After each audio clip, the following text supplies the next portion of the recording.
Hey guys, welcome back. It's time for a segment we like to call The Ripple. Today, we're taking a look at the ripple effect that COVID is having on the restaurant industry. Think about this.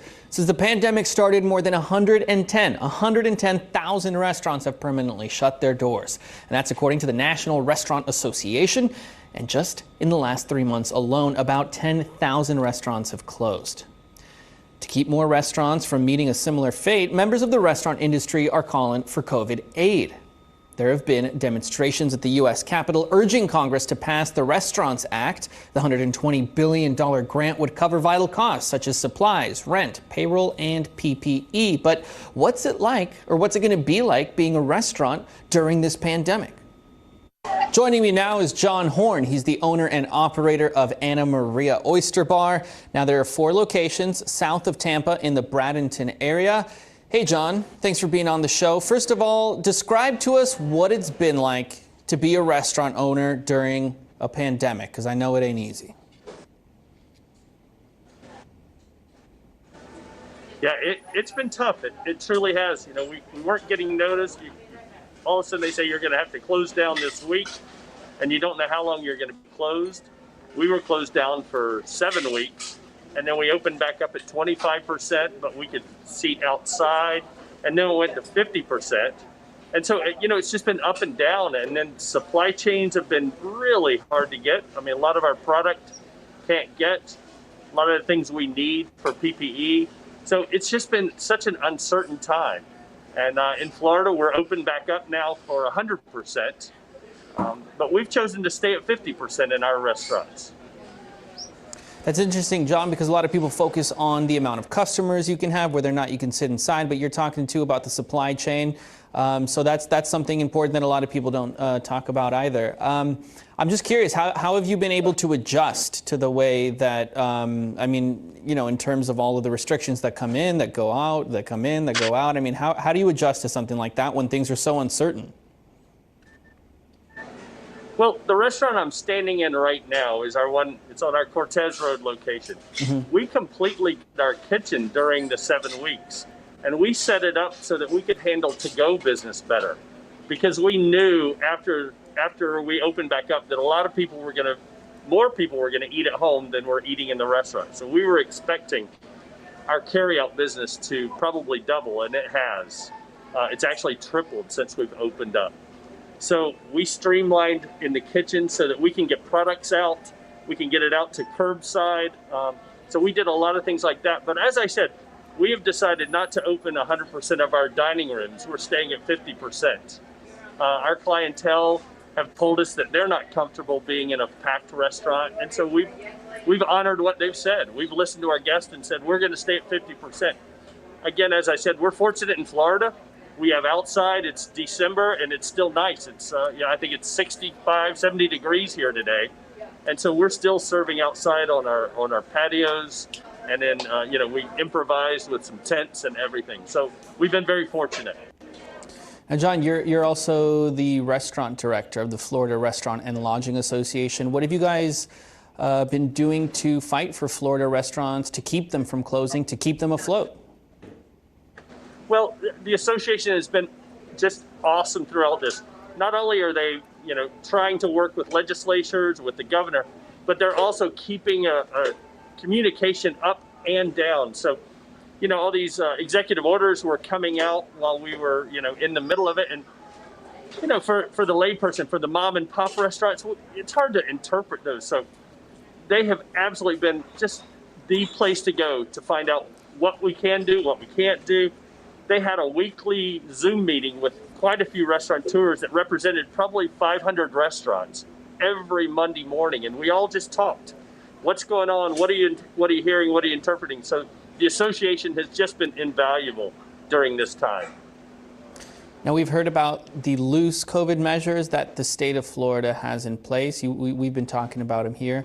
In fact, the White House just said the state needs to do more, including... Well, back to 100%. Right. And do you think that having stricter mandates would hurt or help the restaurant business at this time? Because as you said, it's not just about what you guys want. It's also how your customers will stay safe and how they'll feel safe and comfortable, right? They don't want to go to a packed restaurant necessarily all the time. but I think that's been probably one of the best things. It's allowed us to make those decisions with our customers. So it allowed us to open up if our clientele is comfortable and they don't mind people being so close. Ours are not that way. A lot of them are they're just more concerned about their health. So they don't want to be so closely surrounded by people. So we listened to them. And the governor said we could open to 100%. He didn't say we had to. So It's been awesome that we can make those decisions and our guests can make those decisions. Sounds busy. How's business right now? Across the board, we're back just around 75–80% from last year, which is awesome to be back there. I know there's a lot of places in the country that aren't anywhere close to that. So we're getting people to work again. That's our whole goal, is to get our staff back working from before we had to let everybody go home for 7 weeks. Fortunately, the PPP helped. We were able to pay all of our staff the whole time. So we're just trying to get them hours, trying to get them working, and trying to get them back, ready for Christmas. So we're getting better and better. There's a lot of expenses that weren't here before COVID, but it's what we're doing to make everybody safe, to make everybody feel good. Hadn't heard it, but we do a bell every 30 minutes, and as soon as the bell rings, every one of my staff runs for a hand sink, washes their hands, and sings Cheeseburger in Paradise. So that's how we remember how long. So there you go. Got to make sure we're staying clean and healthy. Oh, yeah, that's always the priority. John Horne, thank you so much for your time. Thank you for coming out. There it is. There's the bell. Perfect timing. Thanks for asking me on today. I appreciate it. Hey, guys, welcome back. It is time for a segment we like to call The Ripple. Today, we're taking a look at the ripple effect that COVID is having on the restaurant industry. Think about this. Since the pandemic started, more than 110,000 restaurants have permanently had to shut their doors. That's according to the National Restaurant Association. And just the last 3 months alone, about 10,000 restaurants have closed. To keep more restaurants from meeting a similar fate, members of the restaurant industry are calling for COVID-19 aid. There have been demonstrations at the U.S. Capitol urging Congress to pass the Restaurants Act. The $120 billion grant would cover vital costs such as supplies, rent, payroll, and PPE. But what's it like being a restaurant owner during a time like this? Joining me now is Carlos Gazitua. He's the president and CEO of Sergio's Family Restaurants in the Miami and South Florida area. Thanks for being on, Carlos. Now, describe to us what it's been like to be a restaurant owner during the pandemic. I'd imagine it hasn't been easy.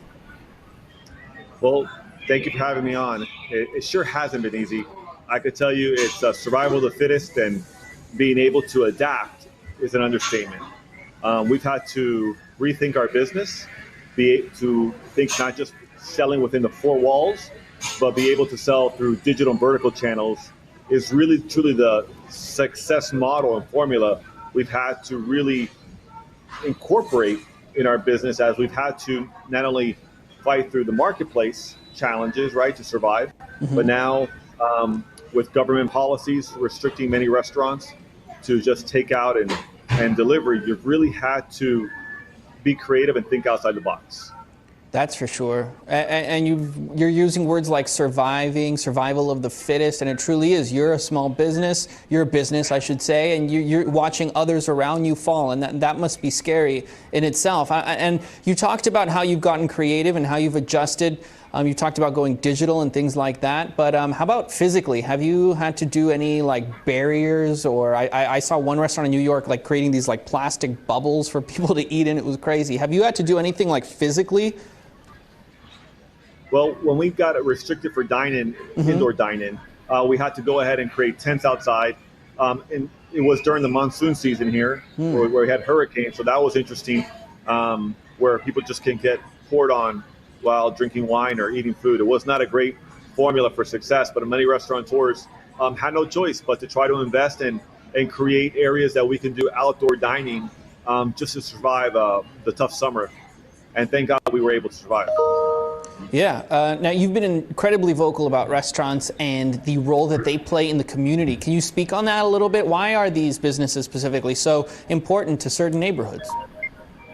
Well, for restaurants, for many, it's your home away from home. It's a way for you to come in and kind of relax and be able to either, whether it's with your family, sit down as a community, or meet your neighbors. I don't think people meet your neighbors anymore as often as they did, 30, 40 years ago. Your restaurants are your place to see your neighbors and to get people to know how you like your food and create some kind of community. So when we talk about the pandemic and the struggles so many people have had and the mental struggles of depression, being at home, restaurants and hotels, but restaurants in particular, provide an opportunity for people to really feel that it's their home away from home and get their comfort food. And we serve Cuban comfort food down here in South Florida. We've been in business for over 45 years. I'm third generation running this woman-based organization. My grandmother, mother, and I'm the third generation. And it's great to see our community come back and see the kids, see the family,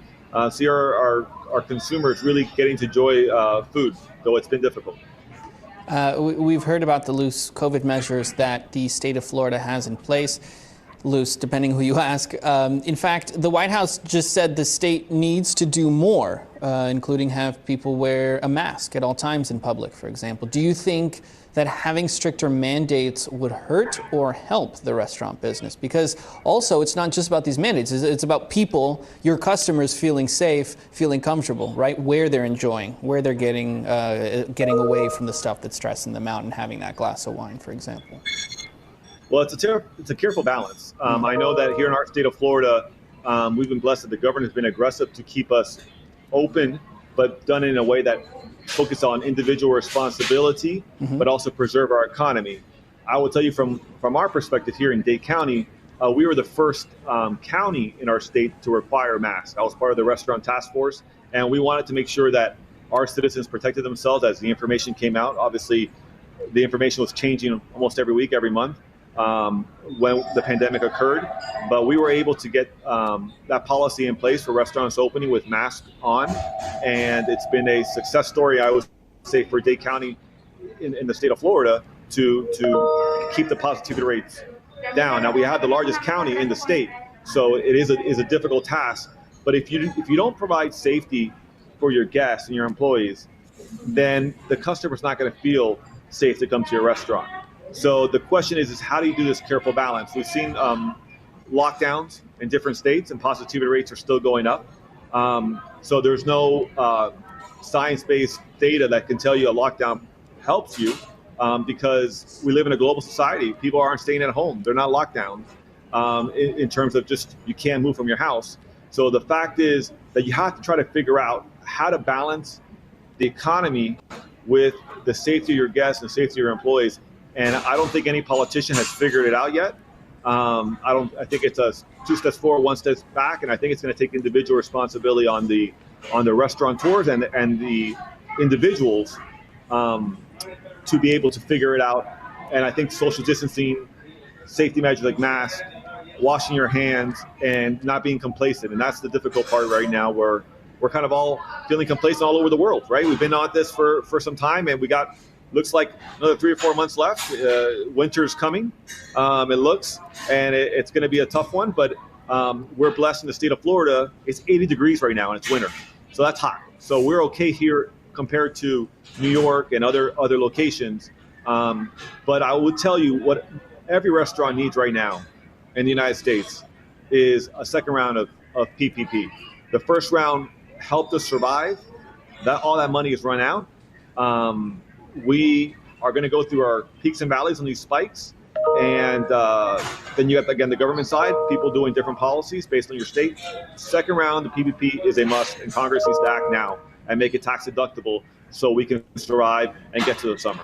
All right.